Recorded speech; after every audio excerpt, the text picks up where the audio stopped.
Okay, another series. This one is starting at April 27th and May 4th.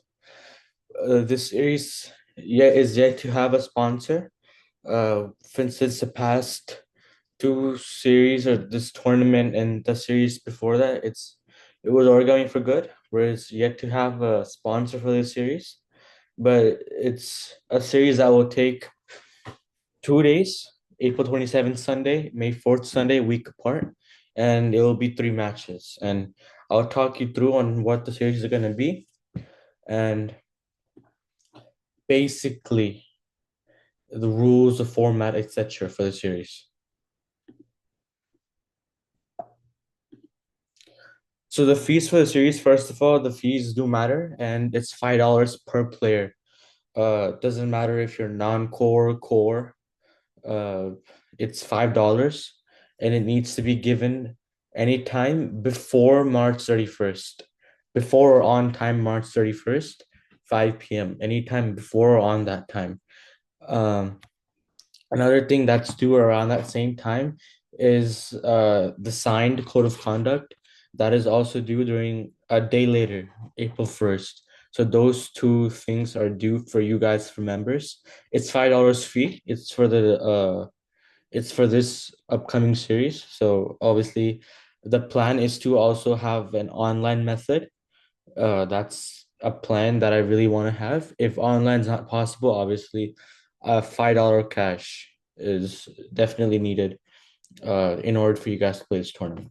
And there's no exceptions either. It's $5, and you guys have about a month to give it as well.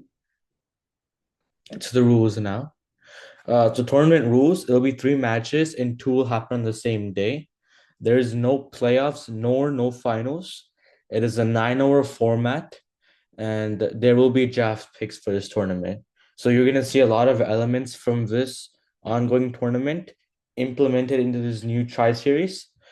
And there's home and away format as well. And home and away format, I think I'll talk about a little bit more later, about how this is going to look like. Basically, home decides whether they want to bat or bowl, so there won't be again implementation of toss either. So if I was home, I could decide if I want to bowl first or bat first. Additional rules, it's 3 overs max for bowler. Again, the same type of rule that was there in this ongoing tournament. And there will be power play this tournament as well. And the power play will depend upon the amount of overs there are, which is obviously 9 overs. So the expectation will be it's 2 over power play, and it's going to be the RCC version, meaning that fielders will be there will be less fielders outside, less fielders fielding for the first 2 overs, and after the 2 overs, regular fielders or mound fielders can field. Yeah, like I said, it's the same rules as this tournament, and there's going to be a second core or sorry, vice captain who did not play in other team games, just like again the Origami for Good tournament that we're doing, and civil batting is still allowed. There'll be two cores. There'll be two core player in each team. Again, the same exact type of rules as the ongoing tournament. Two core players, one captain. Um, how the captains and how the team structure will be is that obviously there won't be an auction. We won't have the time to do the auction. So the teams will be selected by I and Simon, and each team will have a lot of impact on your bowling strength and the batting strength. And we're and Simon have made the teams so that each team at least has minimum two bowlers, two strength core bowlers, and all their batting is good.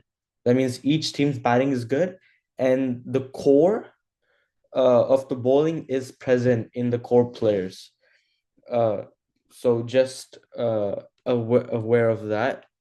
And I think that was a mistake that was taken in this tournament, and it was a fixation that we're doing right now in this tri series where you're gonna see for sure two core bowlers um in this tri series. another twist in this, like how you had power-ups for the tournament.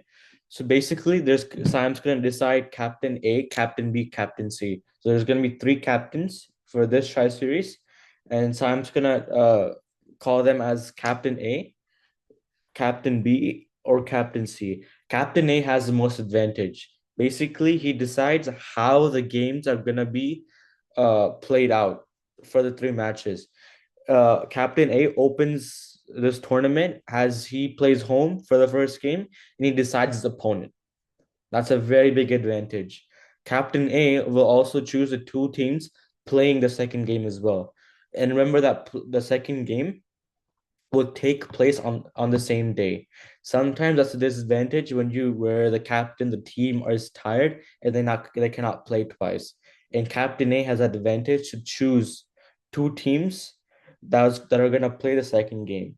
And from the two teams that Captain A does choose, I will be choosing who will be home or away for that game.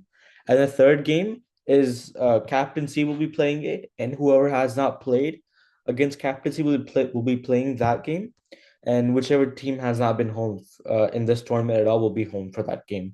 This will be the last game for the tournament for the Tri Series, and it will take place on May 4th. So two games, one game. Okay.